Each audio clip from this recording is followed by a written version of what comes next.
Iya. Hari ini saya akan melakukan pemeriksaan nefus cranialis, di mana saya akan nanti meminta Ibu melakukan sesuatu menyentuh beberapa bagian tubuh Ibu, mungkin sedikit tidak nyaman ya Bu, untuk mengetahui apakah ada gangguan apa tidak. Apakah Ibu bersedia? Bersedia. Kemudian saya mencuci tangan mata terlebih dahulu ya Bu.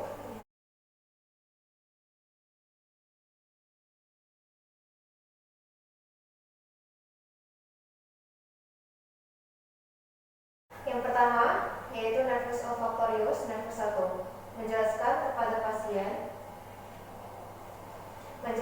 kepada pasien bahwa daya penciumannya akan diperiksa serta memastikan tidak ada sumbatan atau kelainan pada rongga hidung.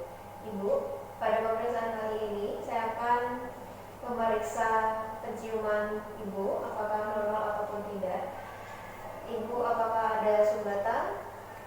Tidak ada ya. Apakah ada kelainan pada rongga hidung Ibu? Tidak ada ya. Kemudian minta pasien untuk menutup salah satu lubang hidung. Silakan tutup salah satu lubang hidung, Bu. Minta penderita untuk mencium bau-bauan tertentu, misalnya ekstrak kopi, ekstrak jeruk, vanili atau tembakau melalui lubang hidung yang terbuka, dan meminta pasien menyebutkan jenis bau yang dicium.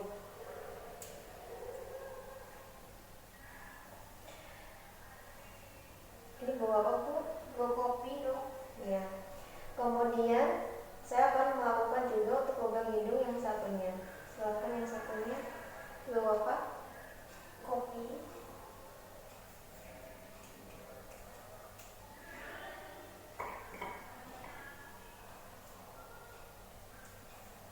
Ini teh. Yang satunya Teh. baik. Kemudian saya melaporkan hasil pemeriksaannya, Bu. Pada pemeriksaan ini Ibu normal, dapat mencium dengan benar. Kemudian nervus oculomotorius, nervus 3, nervus cochlearis, nervus 4, dan nervus 6 yaitu abdusen. Saya menjelaskan kepada pasien bahwa baik Bu, kelopak mata Ibu, pupil, dan gerakan bola matanya saya akan periksa ya Bu. Saya meminta pasien untuk membuka mata lebar-lebar dan menatap lurus ke depan. Silakan buka mata lebar-lebar dan menatap lurus ke depan ya Bu. Saya memperhatikan apakah ada ptosis, exophthalmos, enophthalmos, dan strabismus. Kemudian saya akan menggunakan senter untuk melihat bentuk tepi serta diameter pupil. Bandingkan kanan kiri, isokor atau anisokor.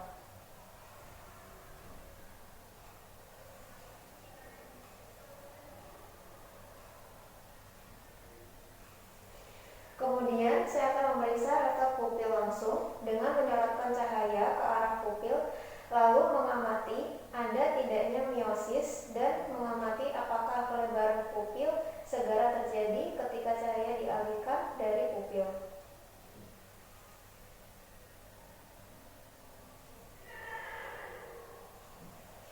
Kemudian memeriksa refleks pupil tidak langsung atau tidak langsung, mengamati perubahan diameter pupil pada mata yang tidak disela cahaya ketika mata yang satunya mendapatkan sorotan cahaya langsung.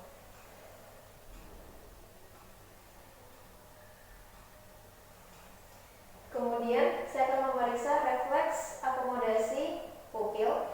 Minta pasien melihat jari telunjuk pemeriksa dan jarak yang agak jauh. Pada jarak yang agak jauh, nanti lihat jari telunjuk saya ya Bu. Meminta pasien untuk terus melihat jari telunjuk pemeriksa dan yang digerakkan mendekati hidung penderita. Mengamati gerakan bola mata dan perubahan diameter pupil pasien. Refleks akomodasi positif bila terlihat pupil miosis. Lihat ya Bu, lihat terus. Kemudian memeriksa gerakan bola mata. Pasien diminta mengikuti jari-jari pemeriksa yang digerakkan ke arah segala arah. Memperhatikan gerakan bola mata lancar dan mulus atau kaku serta adanya diplopia atau tidak.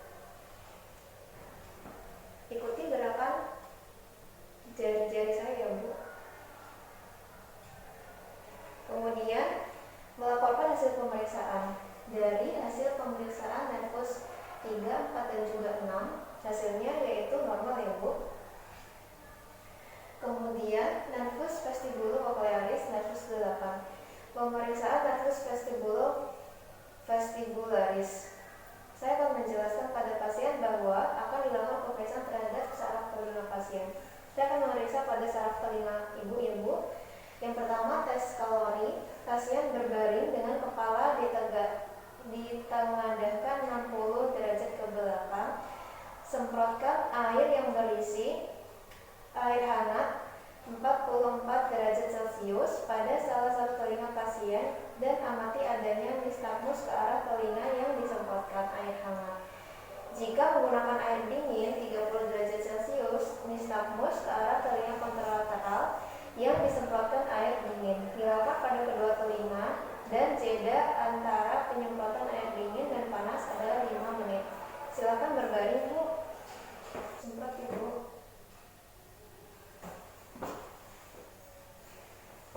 Pada tes ini normal ya Bu. Kemudian jalan tandem. Silakan Ibu berdiri. Kemudian pada jalan tandem ini saya akan meminta pasien berjalan pelan dengan ibu jari kaki yang satu berada di belakang tumit kaki satunya secara bergantian. Tumitnya di depan ibu jari ya Bu. Kemudian mengikuti garis lurus. Pasien diminta melakukan dengan mata terbuka, kemudian melakukan dengan mata tertutup. Matanya dibuka Bu. Jalan pelan-pelan ya. Ya, kemudian bisa balik lagi. Matanya ditutup, jalan pelan-pelan. Ya. Pada tes tandem Ibu normal ya Bu. Kemudian tes Romberg, minta pasien berdiri dengan sikap kedua tumit bertemu. Silahkan berdiri. Dirapatkan, tumit bertemu.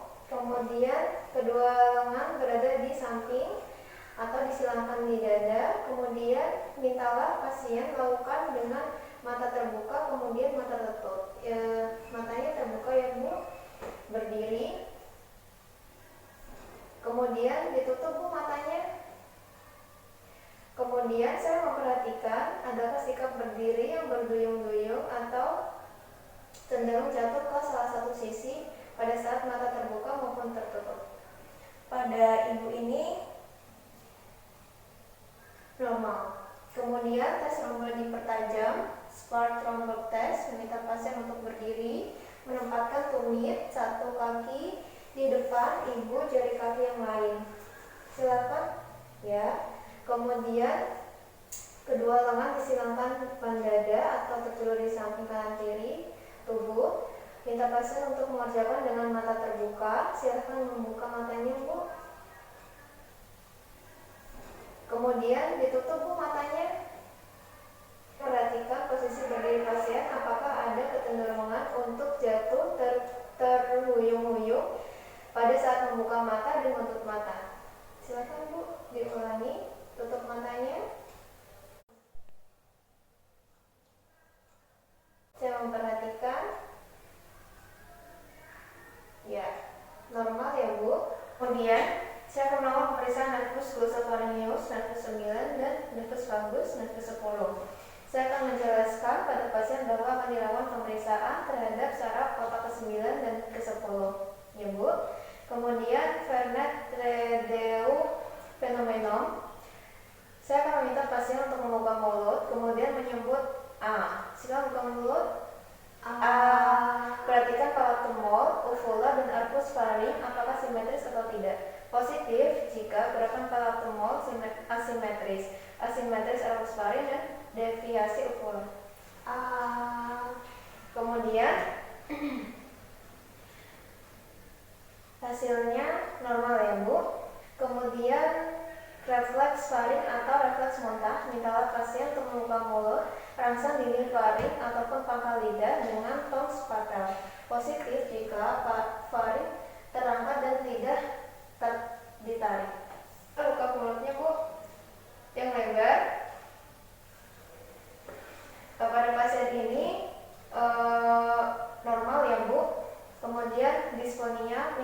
pasien untuk mengucapkan kata-kata yang berasal dari otot faring seperti mama, mama, haha, atau gaga. Silakan Ibu mengucap kata-kata mama, haha, gaga. Ya. Pada pemeriksaan kali ini normal ya Bu. Kemudian saya melakukan pemeriksaan pada saraf otak kelas 11 ya Bu, nervus accessorius nervus 11. Saya akan memeriksa pada musculus sternocleidomastoideus. Saya meminta pasien untuk menoleh ke kanan dan ke kiri secara bergantian, tahan rahang pasien dan menilai kekuatannya. Mintalah pasien untuk memfleksikan kepalanya pada dada dan nilai kekuatannya. Toleh ke arah kanan. Saya memperhatikan otot sternocleidomastoideus. Kemudian ke arah kiri Bu, saya memperhatikan sternocleidomastoideusnya. Kemudian saya meminta pasien untuk memfleksikan kepalanya ke dada. Silahkan fleksi ke dada. Kemudian saya menilai kekuatannya. Kemudian saya akan memeriksa musculus trapezius. Saya akan memperhatikan kesimetrisan posisi kedua bahu. Minta pasien untuk mengangkat kedua bahunya dengan saya akan menahan dengan tangan. Bandingkan kekuatan kanan dan kiri.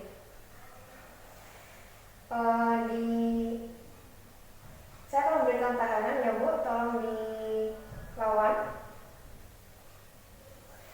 Kemudian saya akan melaporkan hasil pemeriksaan. Pada pemeriksaan kali ini normal ya Bu. Kemudian saya akan melakukan pemeriksaan pada lidah Ibu, pada nervus hypoglossus nervus 12. Saya akan meminta pasien membuka mulut dan lihat apakah ada atrofi lidah, fasikulasi atau deviasi lidah. Silakan buka mulut Bu.